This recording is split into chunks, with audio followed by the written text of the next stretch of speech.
Gilles nous parle d'un film jamais fait, c'est le Qui l'a pas fait. Effectivement, et aujourd'hui je vais vous parler du Boucan. Nous sommes dans les années 1970 et à la tête de ce projet on trouve tout d'abord Jean-Pierre Mocky. Le cinéaste rêve de travailler avec Louis de Funès. Cela fait d'ailleurs quelques temps qu'il lui tourne autour. Dès 1963, il avait en effet prévu de l'engager pour son film Un drôle de paroissien, aux côtés de Bourvil notamment, avant de le remplacer par Francis Blanche pour des raisons évidemment budgétaires. Mais ce n'est que partie remise, c'est en tout cas ce que Mocky espère, et un peu plus tard, tandis que son nom de metteur en scène a désormais pris une certaine importance, il reçoit un appel de Funès. Ce dernier vient de revoir un de ses films cultes, La Grande Lessive, toujours avec Bourvil. Il l'adore et l'acteur insiste pour tourner à son tour sous sa direction. Mocky saute sur l'occasion et il lui écrit aussitôt un sujet sur mesure, Le Boucan, l'histoire d'un agent d'assurance qui part en croisade contre sa propre femme, une militante écolo prônant l'abolition des nuisances sonores. L'élément déclencheur de leur discorde, le sabotage en règle par madame des escalators d'un centre commercial assuré par monsieur.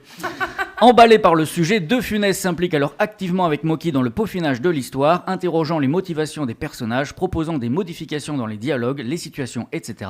Le comédien va même jusqu'à soumettre le nom d'Annie Girardot pour interpréter le rôle de son épouse.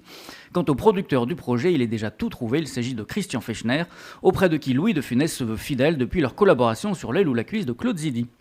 Bref, tout va pour le mieux. Rarement même un projet de film ne se sera monté aussi facilement. Tout le monde est d'accord sur le moindre détail.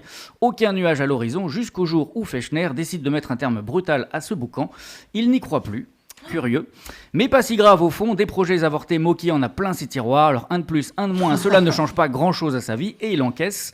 Enfin plus ou moins, car dans la foulée, la presse annonce le prochain long métrage signé Zidi, La Zizanie, avec, tiens quel hasard, Louis de Funès et Annie Girardot.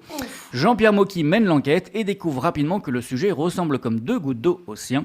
Fidèle à sa réputation, il crie donc au scandale et menace d'un procès retentissant. Christian Fechner tente d'éteindre l'incendie, sort le chéquier et lui propose, histoire de calmer sa colère, 1 million de francs. Mocky accepte, affaire classée et une bonne. Ce film m'a permis de gagner de l'argent sans que je le fasse, conclura par la suite Mocky, plus philosophe que jamais. Eh bien merci Gilles, De rien. pour ce Qui l'a pas fait.